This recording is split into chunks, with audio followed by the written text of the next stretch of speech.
The boycott list is pretty easy for me. I've never drunk Coca-Cola. I abhor the very idea of McDonald's, the idea of sitting in a Starbucks and people staring at me for the breach of the boycott would definitely ensure that I would stay away. But boycotting Adidas is much more difficult for me. But I declare tonight a total boycott of Adidas, on which I have spent thousands, maybe tens of thousands, over decades for my 6 fashion and sports conscious youngsters. My children, and thereafter my grandchildren, will no longer be your customer, Mr. Adidas. It was a pity that you decided to discontinue the contract with Bella Hadid, the half-Palestinian American model, last year, and I declared a boycott on you then, and then a period of unclarity ensued. Nobody knew if you were dropping her or not as a result of her stand against the genocide in Gaza. But yesterday, you declared that Bella Hadid will never darken your door again. Who is Bella Hadid? It's important that you should know this, because her family's story is not just in microcosm. The story of the Nakba, the catastrophe of the wiping of Palestine off the map, it is, in its human terms, a measure of everything that was to become. Bella Hadid's father, a Palestinian from Haifa, was a part of a family with a big house in Haifa. And when Jewish refugees from Europe began to arrive in the beginning of the colonization, after the Holocaust, after the Second World War, the Hadid family welcomed these Jewish refugees into their home. And 2 years later, those same Jewish refugees kicked the Hadids out of their own home and turned them into refugees, and into a refugee camp, and thence to the United States of America. Bella Hadid, an astoundingly beautiful young woman, had a glittering career as a fashion model, as a makeup model, as a personality. She could, as only half a Palestinian, have forgotten about her roots. She could have made the kind of half-hearted gestures that so many people like her in the fashion, music, movie industry have done. But not Bella and her sister Gigi. They have been all guns blazing throughout this genocide, calling it out for what it is. And long before the vast majority of people in the world, they were drawing attention to the disaster, the catastrophe, the Nakba that is going on in Palestine, not just in Gaza, but now in the West Bank, about which more later. And so, having hired her, notwithstanding her ethnicity, notwithstanding her political track record, they bowed like the local radio station LBC in Britain this morning that forced James O'Brien into the most humiliating, excruciating apology for reading out a text which contained the truth, the whole truth, and nothing but the truth. They made him stand there with a sackcloth and ashes, like the Cultural Revolution in China, wearing a dunce's cap. O'Brien was forced to and agreed to make the most abject, obeisant public apology to the Israel lobby. The Hadids have never done anything like that. And so we have an obligation to add Adidas, was already there anyway, but to redouble our efforts on boycotting Adidas. It doesn't help that other sports good manufacturers are equally culpable. But for me, my number one target now, and it pains me because I like their products. It pains me because my football teams wear their kit. It pains me because I have 6 children that I'm now inflicting fashion pain on. But we're going to do it.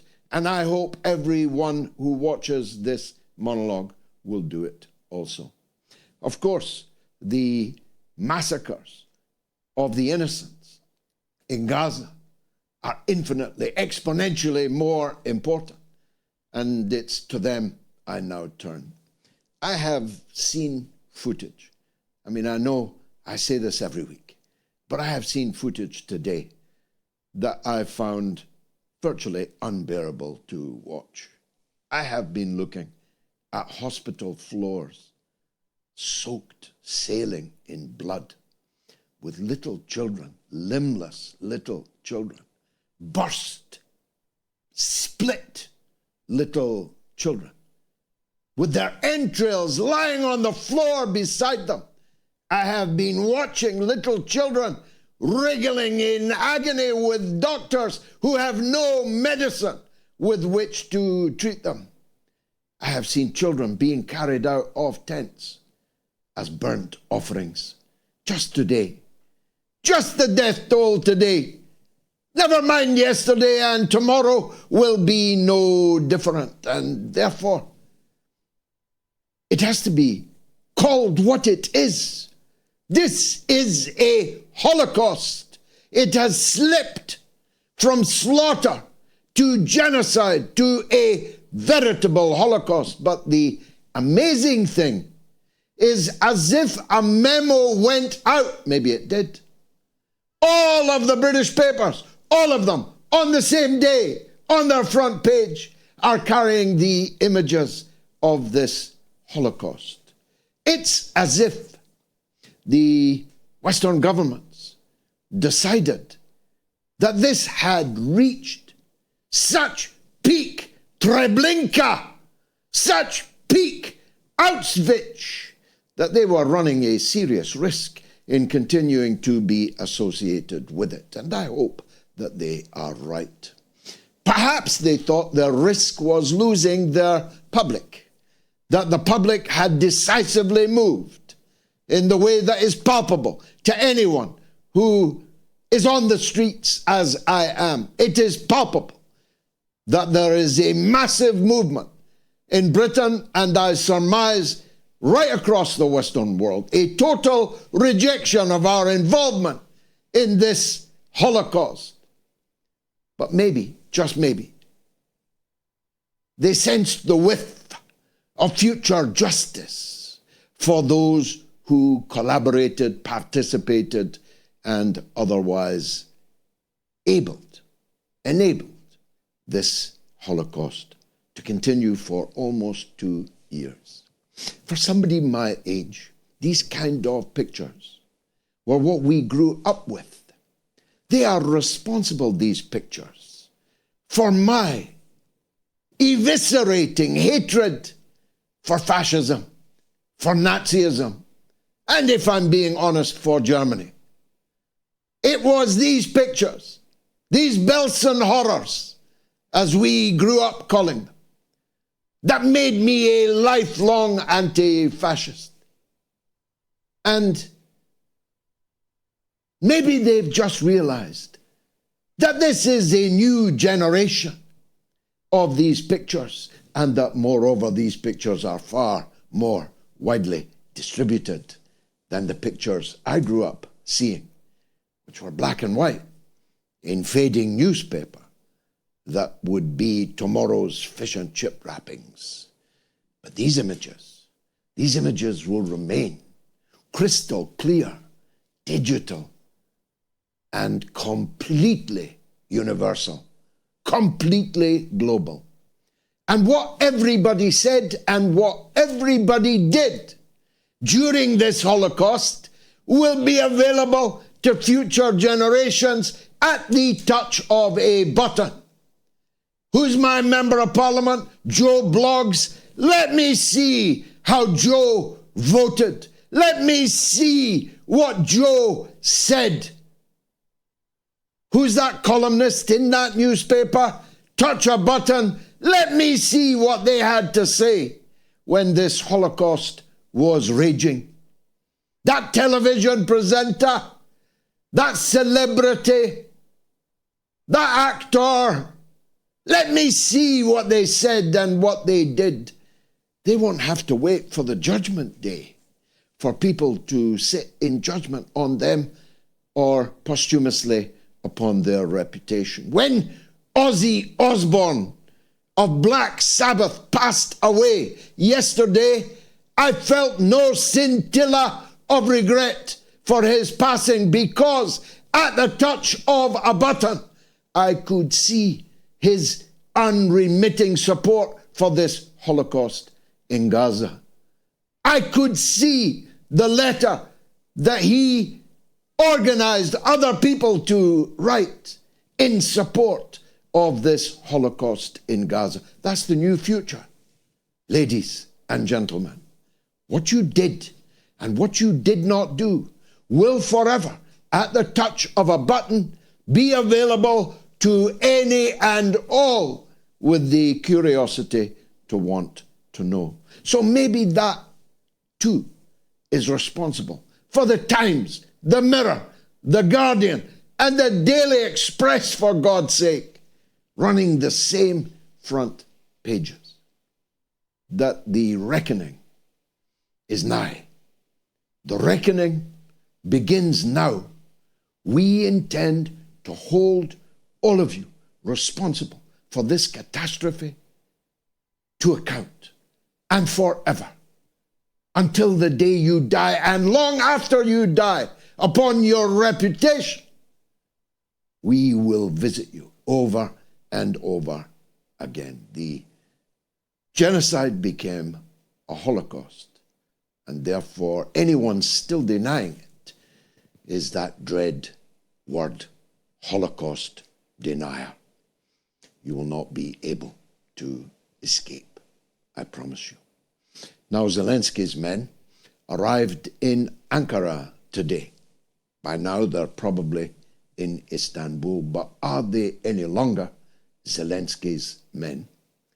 Because after killing 1 million of his compatriots, after seeking to destroy the church in Ukraine, after destroying all democracy, human rights, civil rights, rights of all kinds,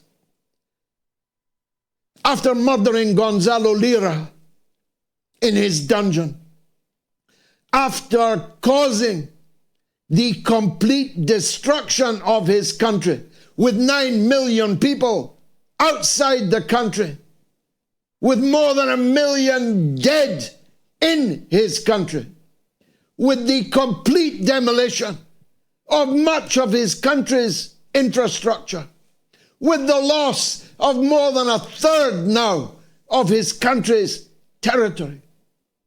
Finally, the worm has turned.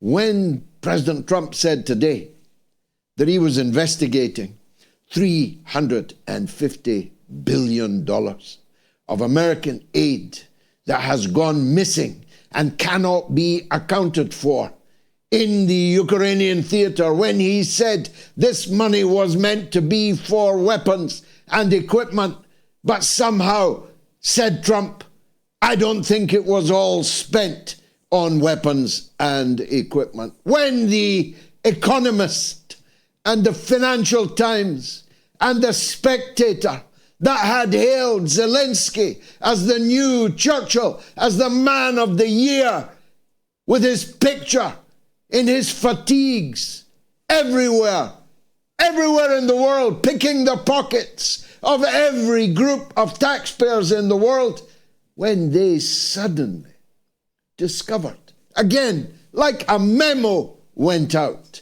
perhaps it did, that Zelensky was a chiseling little crook, that Zelensky was a thieving little rat, that Zelensky, elected on a promise of peace with Russia, had instead brought war with Russia, and lost the war that he wanted and tried so hard to foment. Now the worm has turned, Nobody in their right mind would put money on Zelensky still being there when that delegation in Istanbul gets back to Kiev. I have no doubt that Zelensky is not much longer for this world. I hope, because I should wish death on nobody. I mean that metaphorically, but it might be literally. If Zelensky does not leave with his black bin bags filled with the very last bits of corruption he can carry with him, he has multiple, multi-million-dollar homes to take the bin bags to. But he's a young man, and who knows what the rest of his life has in store for him. But if he's not lucky, his own people will put a bullet through his head. And thereafter, all that happened over these last years will be blamed on him personally. For viewers of an older vintage, he'll be Ulbricht. Once Ulbricht fell as the communist leader in Poland, everything was the fault of Ulbricht. Everything will turn out to have been the fault of Zelensky. And those who have given Zelensky their country's money and their unending support will get the blame too. Which brings me to Keir Starmer. Keir Starmer has just announced that the pension provision in Britain, formerly 65 for men and 60 for women, then 67 for all, men and women, has now announced that when you're 67, you're only going to get 25% of your pension, and you'll have to wait until, if you're lucky, you're 72 to get the rest of your pension. This is theft from the oldest people in the country. The very old people that he's hoping to encourage to climb into a pod and shuffle off this mortal coil in a mercy killing for the profit of private companies who'll carry it out. So you'll work either until you are dead, or you will live in total poverty between the ages of 67 and 72, and 5 years is a lot when you get to that age. Trust me on that. And when you're 72, the pressure will start to build, and that pod will be made to look more and more attractive. This thief Starmer, this killer Starmer, Zelensky's biggest fanboy, who seems to have some pretty unusual Ukrainian acquaintances. If you get my drift, there's no D notice on me.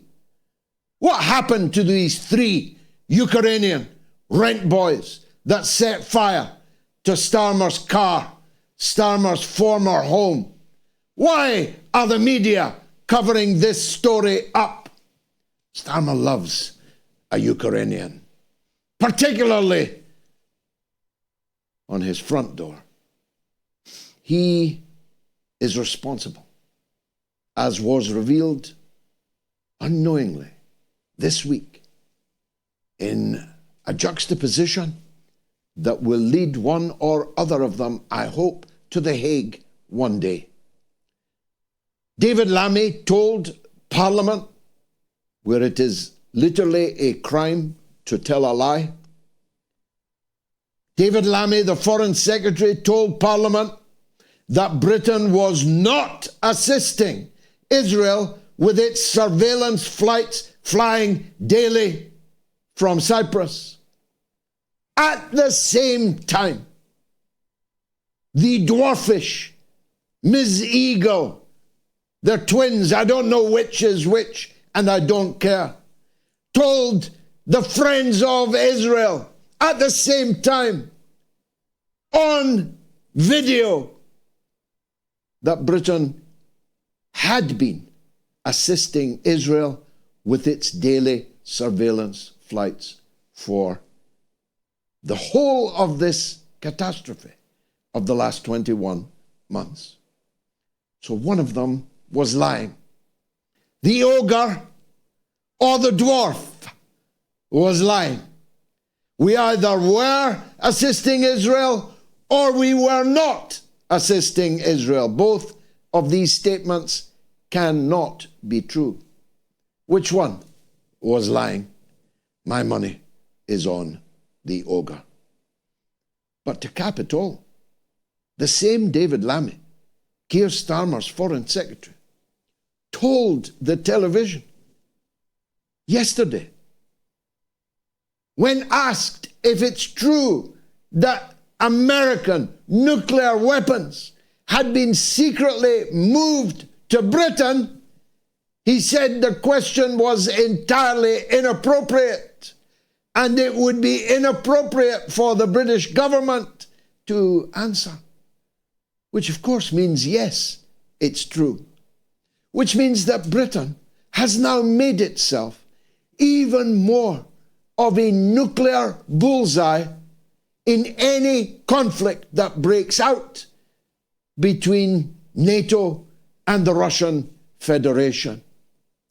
Now, you may well have been ready to go quietly into that good night. I'm not myself. But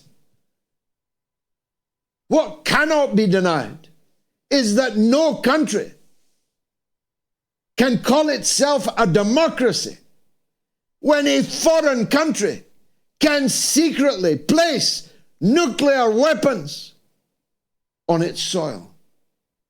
We officially became a vassal state of the United States of America the moment the United States of America was secretly allowed to bristle our countryside with the very nuclear weapons that might be the end of all of us.